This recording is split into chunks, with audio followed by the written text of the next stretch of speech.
Welcome to the Trading Lounge and the day ahead report. And here we're looking at the S&P 500, and we can see that that we're moving up through here, and this move up through here will also be in 5 waves as well. So we're kind of at the top of the third wave here at the moment, because we can see the nice strong third wave in through here. We sort of see it as being a top of another structure here, which would be top of yet another structure, top of the third wave. So this whole 1500 may not be done and dusted just as yet. Normally in the bigger picture we would be looking, I know it's sort of small here on the 4 hour, but in the bigger picture, normally when we find the top of group 1 here, the 1530 as support, then we would be looking at higher ground then. So we kind of expect still more corrective activity to occur in here. And it's taken a little while, but the Dow Jones is also now at the 14,000. And we've got our local market coming up to the 5,000. So they're sort of catching up with each other. The Nasdaq is still a little bit sort of slow.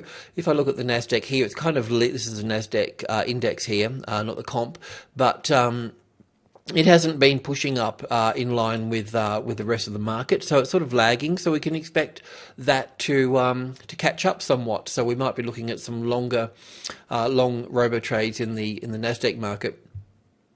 So on the S&P 500 here, this is just drilling in a little bit on the 2 hour chart here, looking at, we were looking for an ABC correction across here, an A and a B and a C here, but that's not the case. It must be tied up in this sort of spike here. We were expecting the market to push up, but well, sort of in line when we had a look at the ADP figures on last Wednesday. We understood that would be a reasonable sort of bias to approach Friday's trading with, in terms of the NFP, the non-farm payrolls, and that was the case. So we've seen that push up there now. So in this little move up through here, we can see that this is a strong third wave in here. This is the beginning, the middle, and there'll be the ending process here. So basically a wave 1 and 2 in here, a third wave up here, a fourth wave in here, and a fifth wave up there, then a corrective pattern through there. So this is even a bit smaller here on the 20-minute chart for the S&P 500, just sort of breaking that down a little bit further. Look, if I was wrong in terms of getting this fourth wave and this fifth wave here coming down, well, that shouldn't come down that far actually, but as soon as you get support on top of group 1, which would be the 1513 here, then you can go along from that point there. The midpoint here will be a contentious point here, but we'll be looking at closer to the 1518 up there for that.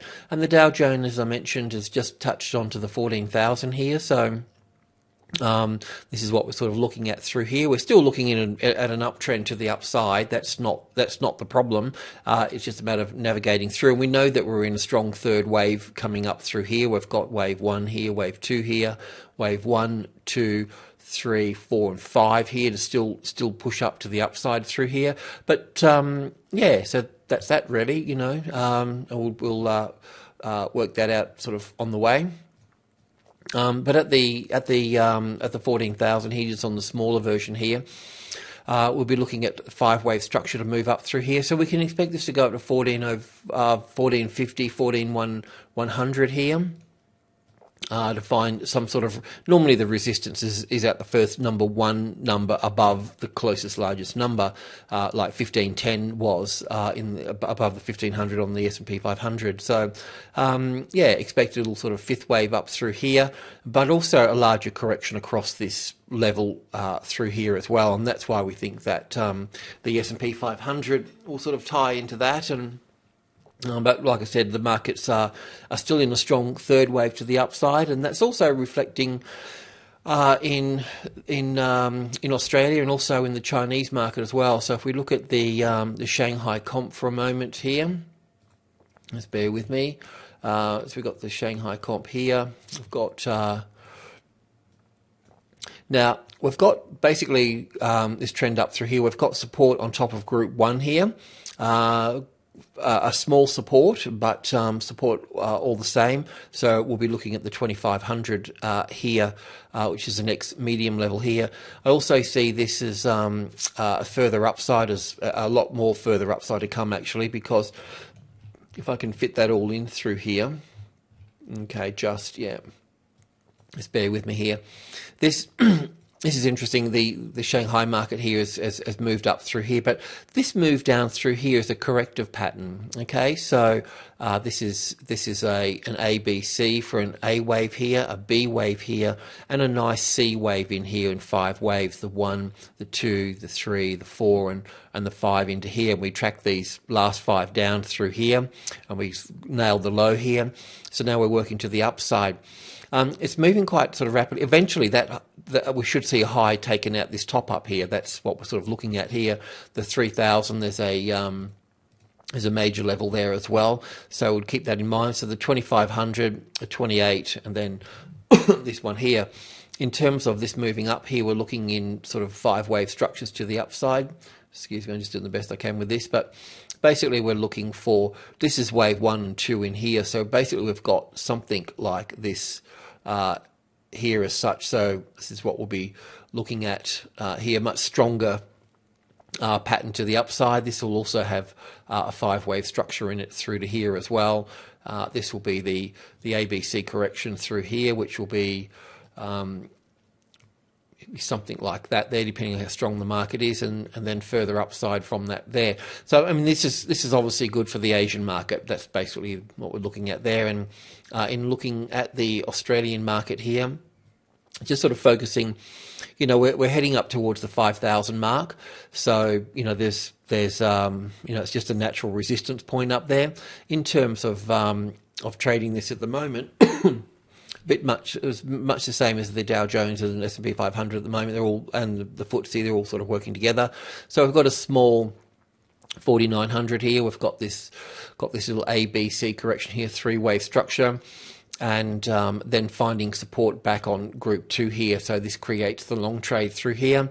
But basically we've got the 1, the 2. I think this is all the way up for the 3rd wave here, because in the 3rd wave here, it appears that we've got a nice strong extension in here in terms of up for the 1, back for the 2, or back for the 2 here. But the 3rd wave is the strong one in the middle here, and this would be the 4th. So this would be the 5th wave coming up here, the 1, the 2, the 3.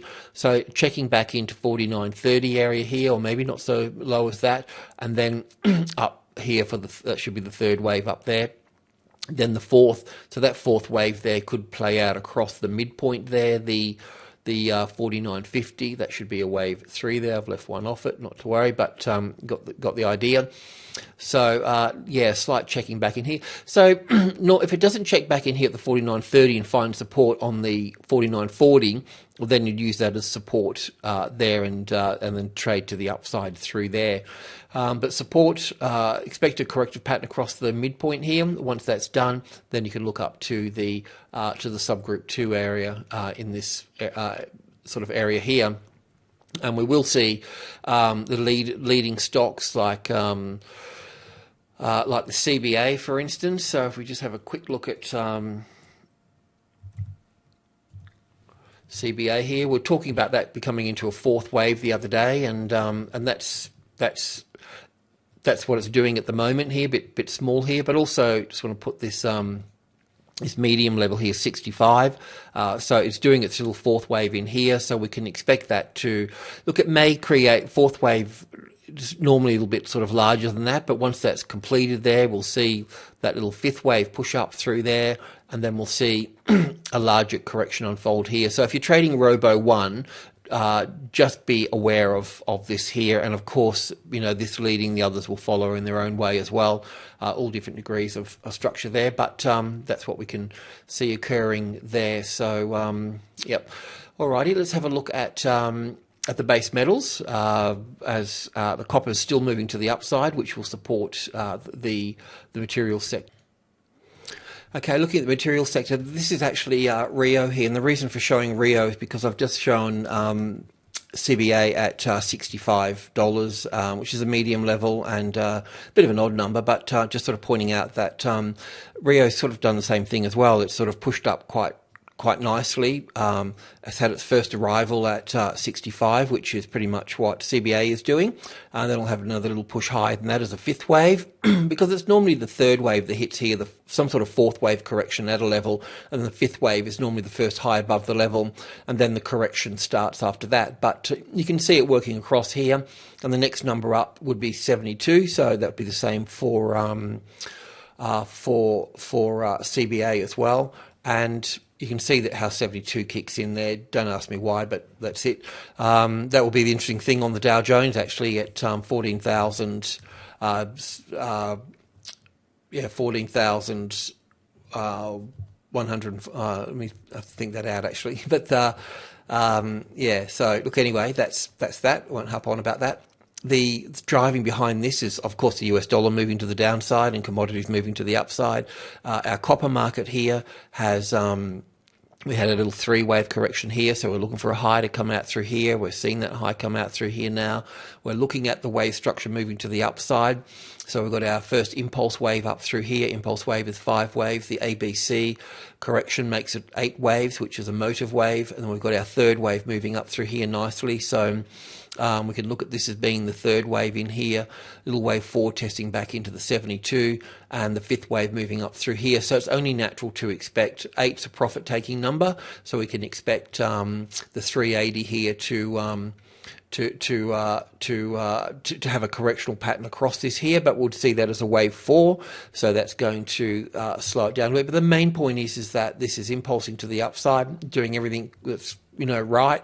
We are seeing, Rio and BHP have been a bit sort of slack, but, people slowly sort of notice it and the patterns start to sort of form, and, they make their, some people start moving in them, and then people notice them more and more, and they sort of move up. So we know that the material sector is lagging and the finance sector is leading, but there's followers and leaders in various cases, but we know that the material sector is warming up now, and it helps the ASX move higher as well.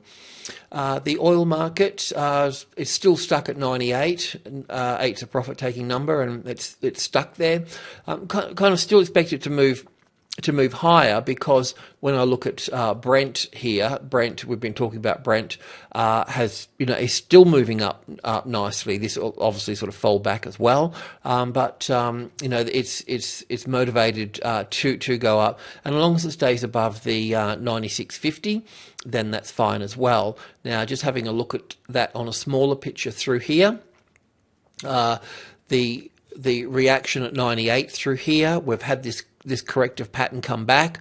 It might get a bit more messy and complicated than this, but I was considering that on this 20-minute chart here, this move up through here appears to be an impulse wave in 5 waves. So this should be an A and a B and a C that come back.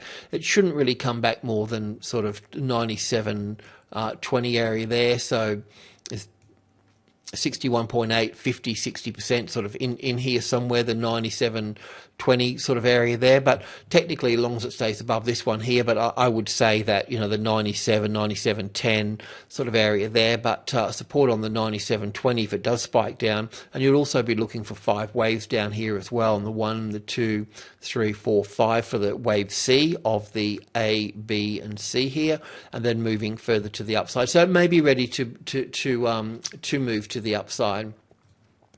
The gold market. The thing with the gold market is that this pattern sitting on the medium level here, 16.15.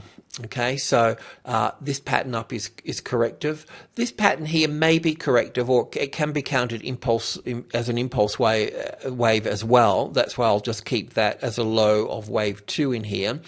But that move up through here is in 3 waves. That move up here is 3 waves, meaning the supply levels are moving down through here now. So this corrective pattern and this corrective pattern should see further downside here. So another retest of 1672 or retest of 16 65, you could glean your first position on the short side here. Don't overtrade because you're still above the closest largest number, and you really want the 1650 as a retested resistance before adding to the to this market. And if that's the case, then we'll see further downside.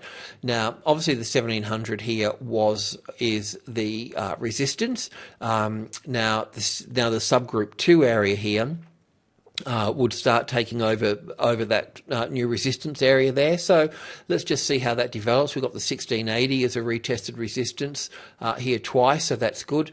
Now the 1672 there, so you can start positioning the short positions here with keeping the stops over here, because if the market did move back up here and found support on the 1672 or the 1680, then it would be a short-term positive situation at that point, and then we need to be on that side of the market. So they're just degrees of strength and weaknesses, and then you need to be able to move positions in and out with that strength and weakness. And sure, you do get some losses here and there, but if you're scaling in and keeping the positions really small and scaling in that way, then you can control the risk better. And when it does trend, then you've got the positions in the right place, and you can build for the longer term to the downside or to the upside, whatever the trend is going. So yeah. Alrighty, let's have a look at FX. Okay, having a look at the dollar index here and on the daily chart. And as I mentioned before, this pattern sitting here, all the moves to the upside have been corrective patterns in 3 waves.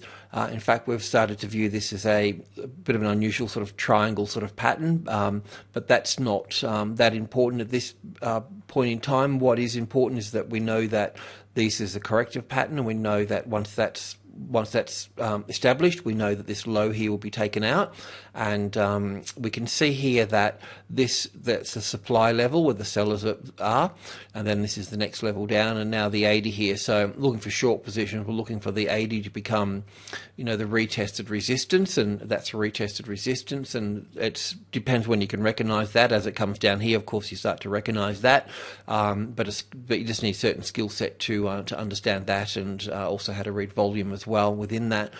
So this is on the right track of moving down further, as is the euro to the upside, and the US the indices to the upside. So everything's pretty much going according to plan. It's just a matter of navigating certain corrections along the way. So we understand that this line through here, pretty much around the 79 price point here is the old low. So you have to understand that there will be different types of corrections across this this area through here, and that's just simply unfolding through there. So but the main point is that once this vibration at the 79 is completed, then we'll see further downside towards the 78 and even lower there. 78 is just the next minor level down.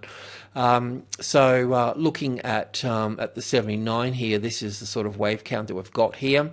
We've had the NFP figures sort of spike the market somewhat, but pretty much in line with what we were looking at. So we just have to expect more corrective patterns within this space here now that the non-farm payrolls have completed. So just need to allow that to unfold. But we're looking at a wave 4 here, so I'm moving back here. The same as we're looking at the euro on the on the top side up through here as well.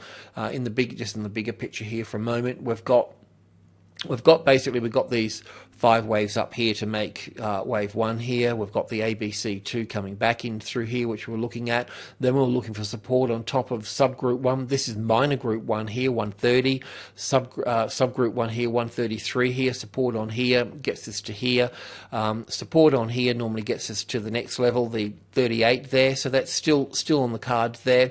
If you're trading in around here, of course, any reaction from the 137. If we just get into a smaller chart here somewhere, that's a bit too small. Maybe that's okay.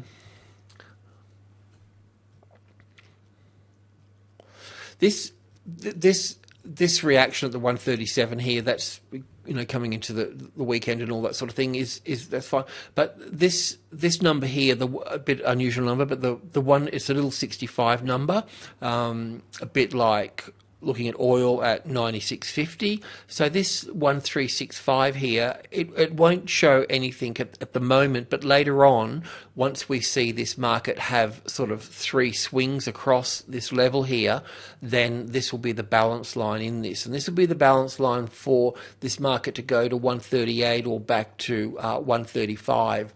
If I can just find another chart here to get in a bit sort of closer through here. So we're looking at this 5 waves the other day, looking for this 5-wave structure to move up through to here. So that's pretty much sort of nailed that. So looking at this this is the last support area through here. So realistically, we have to look at this this corrective pattern coming back into that, but it shouldn't come any lower than this as well, because we can't have it overlapping wave 1 here in the larger picture. So this low here, this high here. So this is the sort of area that this corrective pattern can come back down into. So just hang on a second with this, because what we normally do when a market's correcting back, we'd like to see it complete itself. So we like to see if it's going to be in 3 waves or 5 waves, and then once we understand that, then we know what the second leg would be like and the third leg would be like as well. So just a bit of patience there, and I kind of said this too when the US dollar index is bouncing around the old lows at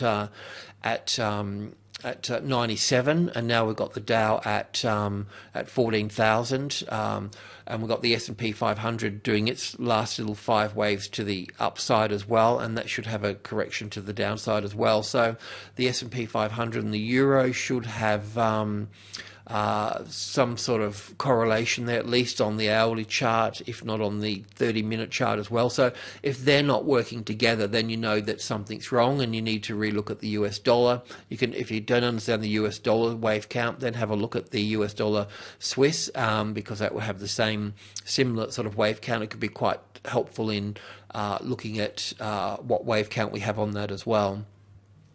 So the Australian dollar, as mentioned before, we're looking, the 104 is a very supportive area. It's got old support there as well, and you can see that in one regard, we can see that this is a strong move down and we've got a bounce, and then these bounces are also lower as well. But what we haven't seen here yet is we can see this is actually slowing down here. This was fast, and this is slowing down because there is support here. So we're looking at wave 5 here of wave 1 coming in for a low here. This doesn't count as a very good 5-wave structure to the downside to call that in for wave 5 of 1. I've left the little B wave here because of wave 4, because this still counts possibly as a wave in 5 waves, so it can still be counted as an A wave. This is actually in 3 waves here, so it can be counted as a B wave. That would leave us 5 waves up for the C wave as another retest for the 105 there, and then down from that side. So there's a couple of things that can happen here in terms of the wave count. So what we need to do is we need to kind of trade what we see, and when we're trading what we're seeing, it's always good to work with the closest, largest number. In this case, it is the 104 here, but also in this case as well is that we've got group 2 here as support, as it should be, and group 1, it's 10, 20, and 30. Its job is to hold the price to the closest, largest number. I wonder if I've got a smaller chart in here for that. Okay, that's got a larger one. Okay, 15-minute chart. Okay, so you can see here that group 2 here is the support, and then group 1 here is the resistance through here. So normally if group 1 finds support here, then it helps separate it from here, and at least it 90-odd% of the time, if not more, it will get you to the midpoint. At the midpoint, you need to take profit, wait for the correction, and if after the correction. If support is found, then you can add to the position and you go further to the upside. So what we do have here, we do have this little 5-wave structure here on the 15-minute chart through here, and we do have a little bit of support coming back into here. So this is a positive little pattern here, but if you're going to trade long, at least wait for the 104.10 to develop as support, then look to add on top of the 20, and then give it some time to flicker around the 30 here. If support is found on top of the 30, then you can move, you can add to the position at that point there. If you've got positions on top of the 20 here and it drops down below the 10 here, then you need to exit at that point there as well. So look, basically the 104 is support, the group 1 is resistance, this is support. It's not really a place to trade in. Would normally wait for the 104.30 to become a solid support to move into a long position, and the same with the downside here. Would want to wait for this to be retested here, and then we'll take the short position at the 72 here once that became the resistance here, adding under the 65 and then covering at the 50, or depending on what you're trying to do, add under the 50 again once that becomes a retested resistance. So on the short side, the 72 is the trigger to the downside as resistance, and the 30 is the long position to the upside. But of course you can use these levels within here as well to build the position if you feel that the market's going in that particular direction. All right, sorry for such a short short report, but it's the weekend and I've got a few other jobs to do. So good morning and good luck.